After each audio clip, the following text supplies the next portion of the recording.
On a la construction d'une grande place de 7000 m² avec une fontaine monumentale au centre, ce dont je vous parlais. Alors la gendarmerie qui a été construite ici a bien détruit la fontaine monumentale, mais on en a encore les restes des canaux. Dans cette fontaine monumentale, on a trouvé des restes de statuaires, notamment la statue d'Hercule que vous avez ici, représentée là. On a trouvé ces éléments qui correspondent à des lampes à huile et à des vases, et ici ils sont tirés en gros plan. En réalité, ils sont grands comme ça, ils sont tout petits. Ce sont des vases miniatures qu'on appelle des ex-voto, un petit peu comme dans les églises. On est venu donner ces objets pour les divinités, ce qui nous laisse supposer qu'on a vraiment une fontaine monumentale, une sorte de nymphée, une fontaine cultuelle, ce qui est assez classique dans les espaces publics dans le monde romain.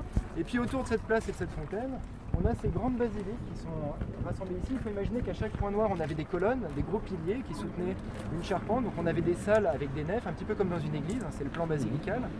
On en a une très grande ici, 70 mètres par 30, une plus petite là, on peut en restituer sans doute une ici en bordure du Rhône.